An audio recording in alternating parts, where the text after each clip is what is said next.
What was the TVA want with Wade Wilson, and is it more complicated than him simply being a variant? The recent teaser for Deadpool and Wolverine gave us much insight into Wade's upcoming multiversal adventure, and specifically, a look into what the TVA has to do with it all. So based on this trailer, what does it seem the TVA wants with Wade Wilson, and what makes him so special? What is his mission, and why does it specifically have to do with him? Well, today, let's break it down, discuss the trailer, and see why Deadpool, this variant, is so special. When we last saw Deadpool, he was in the process of cleaning up multiple timelines, including saving Vanessa and Peter from X-Force, and now it seems like that he's settled into his new life on an unidentified timeline. He is celebrating his birthday with his friends, and seems to have retired from multiversal antics after setting everything up correctly. This is when the TVA, though, comes knocking.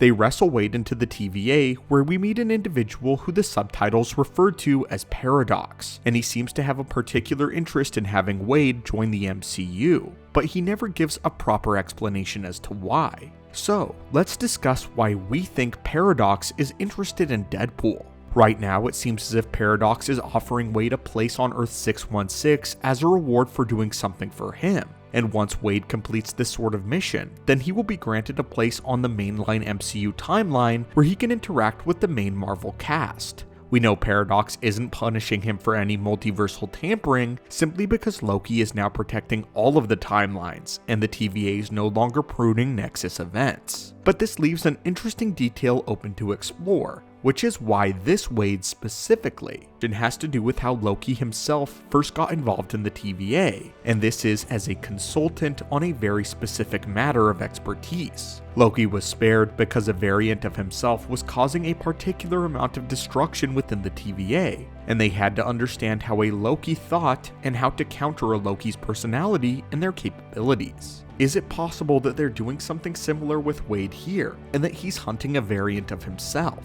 Furthermore, is it possible that we actually might have an idea of who this specific variant is? We've only gotten a brief look into the universe that Wade will be visiting, but we do know a few key details about it aside from its variant of Wolverine. In several shots and in some of the behind the scenes promotional material, we can see the crumbling 20th Century Fox logo, symbolizing the fall of the Fox's dominion over the X-Men properties. Is it possible that this universe is actively dying and that Deadpool himself may be to blame?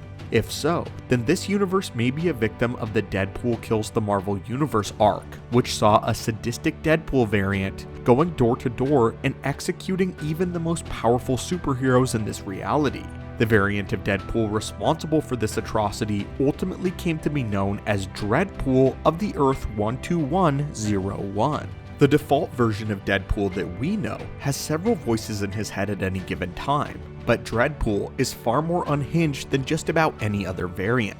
Instead of multiple voices in his head, Dreadpool only has one, and it's the voice which compels him to murder incessantly without mercy or remorse. Across the universe, the Avengers, the X-Men, the Fantastic Four, and any other hero in the universe were firmly in Dreadpool's sights, and he figured out how to kill even the most powerful heroes in this reality. In the MCU though, we know that Deadpool knows about the parent companies of the film industry. Since Deadpool knows who has the rights and who they belong to, it's possible that Dreadpool will know he's been given over to Disney as well, and might have been driven mad as a result of this. Perhaps he wants to go out on his own terms, or he believes he's saving everyone in the universe from the clutches of the mouse. But this part is strictly speculative as of now.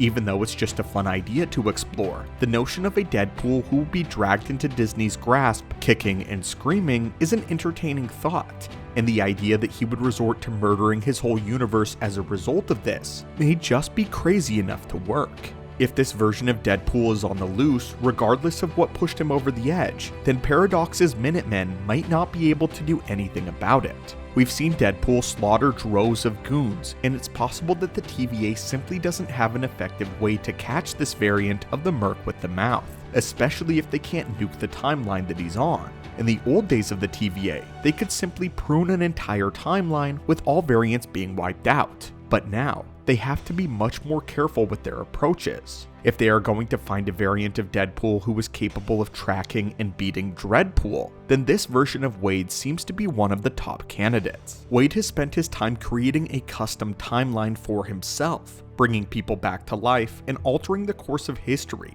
This means that this universe has almost certainly split away from the original reality. He has a considerable amount of multiversal experience even though he didn't know it, and is going to visit several other timelines, but so far, we have no evidence that he has caused any severe or permanent damage to the timelines that this Deadpool has visited. Paradox has good reason to choose this specific variant, and since the Fox universe has ceded control over Disney, it gives Wade an incentive to help.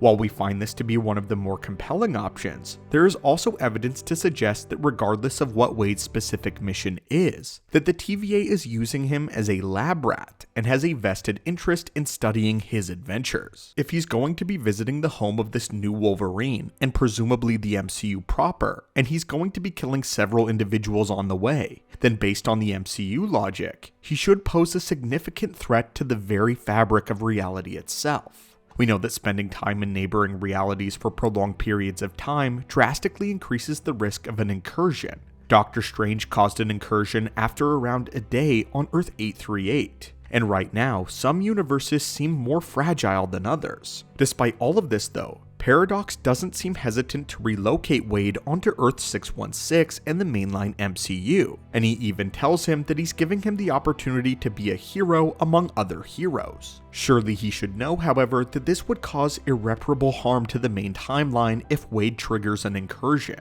Why would he directly endanger an innocent timeline even if it meant catching Dreadpool? If he has evidence to suggest that Wade can live a long life on another timeline without endangering it, however, then it might also inform his choice to select this specific variant. But anyway, my friends, what are your thoughts on this theory and the idea? Do you think this is why this Deadpool is being called to resolve an adaptation of Deadpool Kills the Marvel Universe? And if so, then who do you think the antagonist of the film is going to be? And could it be Dreadpool? How many heroes do you think will be dead by the time Wade arrives? And if Dreadpool is truly committed to absolute genocide, then has he gone mad? What timelines has he conquered? And what role is Wolverine going to play? Thank you guys as always so much for visiting the channel today. Hit that subscribe button to assemble and join our team, and have a great one.